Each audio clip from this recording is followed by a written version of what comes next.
You keep wondering if something's wrong with you, why thinking feels heavier than it used to, why simple decisions drain you, why your brain feels slow, scattered, tired, even on days when nothing particularly stressful happened. But here's the truth you haven't said out loud. Your mind isn't broken. It's overloaded. You weren't built for the constant noise you're swimming in. The notifications, the half-finished tasks, the 10-second bursts of stimulation, the endless mental tabs you never close. Your attention is being pulled in 100 directions before you even get a chance to choose one. It's not weakness. It's wear. And if you listen closely, you can feel it. That low-grade mental ache. That tightness behind your thoughts. That sense that your brain is always a few seconds behind your life. This isn't a dramatic breakdown. It's a slow accumulation.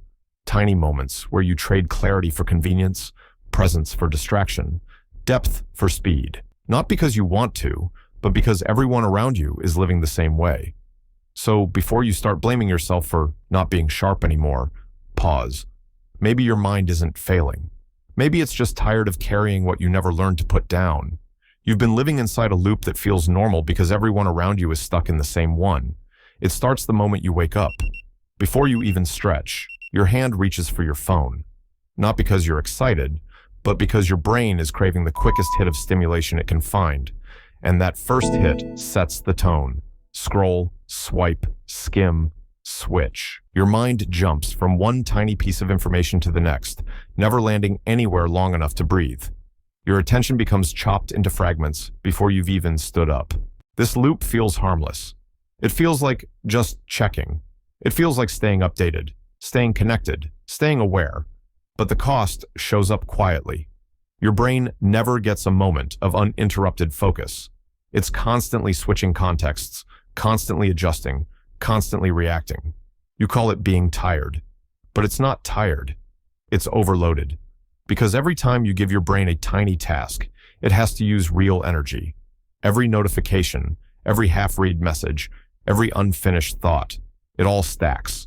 Microweight over and over until it becomes heavy enough to feel like something's wrong. And then comes the second part of the loop. You try to focus and you can't. So you blame yourself. You call it laziness or lack of discipline or my brain just doesn't work like it used to. That shame creates its own noise. And to escape it, you reach for more stimulation, more scrolling, more noise, more escape disguised as relief. And the loop resets. Here's your micro shift. The one thing you can try today. Pick one small task and finish it without switching. No tabs, no jumps, no just checking. Just one clean line of attention from start to finish. Not because it's productive, but because it reminds your mind what it feels like to move in a straight line again. There's a deeper reason your mind feels overloaded, and it has nothing to do with willpower. It's the identity you've been forced to perform. The version of you who's always on, always reachable, always processing something. You've learned to act like you can handle constant input, like you're supposed to multitask your way through life, like your brain can absorb stress, stimulation, and emotional noise without it leaving a mark. And you wear that mask well. You keep up with every group chat. You scroll through updates because it feels irresponsible not to. You say you're fine because everyone else says they're fine too. But behind that mask, your mind is running hot. Overstimulated, underrested, never fully shutting down, never fully resetting, never given the chance to return to a baseline that feels human. You're not functioning poorly. You're functioning beyond capacity. And there's an identity tension there, a quiet one. You think you're supposed to operate at the speed of your environment, fast, reactive, constantly informed, constantly available, constantly aware. But your mind was built for depth, not speed. It was built for single focus, not split attention. It was built for presence, not perpetual reaction. This is where the emotional mask shows up. You pretend the noise doesn't affect you. You pretend you can keep up. You pretend the constant stimulation is normal. And the cost of that pretending isn't just mental fatigue, it's self-doubt. Because when your mind can't meet the impossible standard your mask performs, you assume the problem is you. Here's your internal tool for this act. Permission. Give yourself permission to operate at your actual pace instead of the pace you think you should keep. Permission to take longer. Permission to disconnect without guilt. Permission to not absorb everything thrown at your mind. This isn't about doing less. It's about finally telling the truth. Your mind was never designed to live inside this much noise. Here's the part that snaps the old story in half.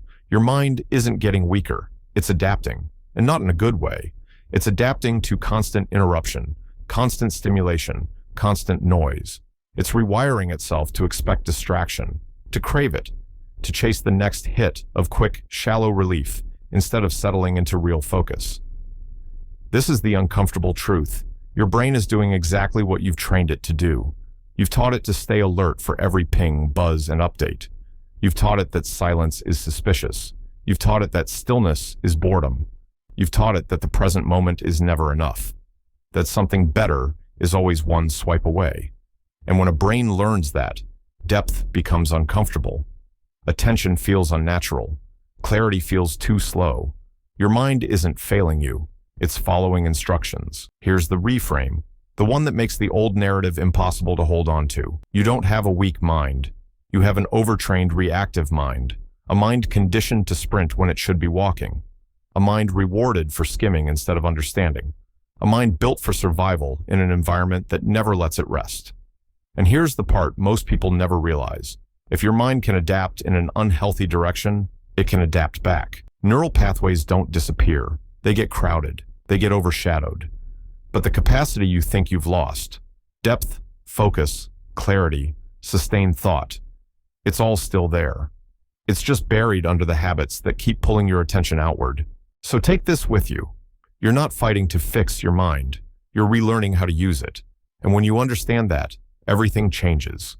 You stop blaming yourself. You stop feeling defective. You stop mistaking overload for decline. Your mind isn't broken. It's simply been trained by noise. And that means you can train it back to strength. Here's the part you've been quietly ignoring, because it's easier to blame yourself than to admit what's actually happening. When your mind stays overloaded long enough, you start shrinking your life to match your capacity. You don't choose deep work because you don't trust your focus. You avoid hard conversations because your thoughts feel too scrambled. You stop dreaming big because even small tasks feel heavy. Your world becomes narrower, not because you lack ambition, but because every mental step feels like lifting something you're not strong enough to carry. And the consequence isn't loud, it's subtle. It shows up in the way you delay important decisions because your brain feels foggy. The way you avoid silence because it feels uncomfortable instead of calming. The way you numb yourself with tiny hits of stimulation, not because you want them, but because your mind doesn't know how to rest without them.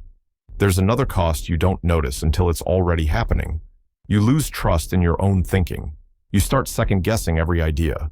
You reread messages because your brain didn't absorb the first pass. You skim instead of understand.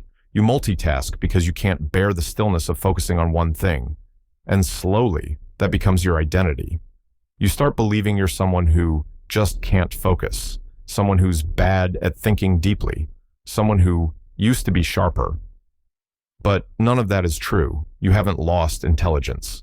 You've lost mental space. The real consequence of staying overloaded isn't weak thinking. It's absent thinking. Your mind becomes too busy to be clear, too stimulated to be strong, too reactive to be present.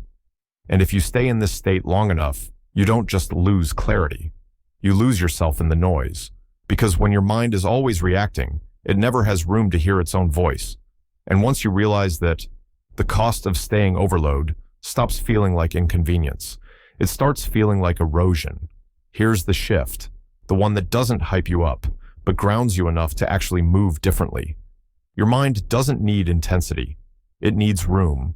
Not a full reset, not a digital detox fantasy, not a month off in a cabin with perfect habits and herbal tea. Just room, enough space for your thoughts to breathe again. The strength you think you've lost isn't gone.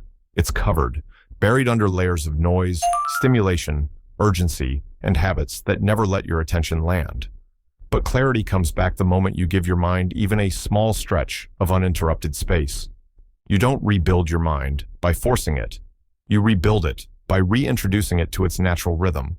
Slower, steadier, more deliberate. Here's the internal leverage move for this act. Choose one place in your day where you stop feeding the overload. 1. Not your whole routine, not your whole identity. Just one moment where you stop teaching your brain to expect constant input. Maybe it's the first 5 minutes after you wake up. Maybe it's a walk without headphones. Maybe it's finishing one task before reaching for another. Maybe it's putting your phone in another room for the length of a shower. You'd be surprised how quickly your mind remembers what clarity feels like. Because beneath the noise, your brain is built for depth, built for focus, built for thought that actually leads somewhere instead of spinning in place. There's a version of you who isn't overstimulated, a version who moves through the world with a quieter mind, a steadier presence, and an attention span that feels like strength instead of strain. That version isn't far away. They're underneath the overload you've been calling normal. Start by creating the smallest pocket of silence in your day, not as discipline, but as relief. Give your mind room, and it will do the rest. Before you scroll, pause. What part of this was actually yours to hear?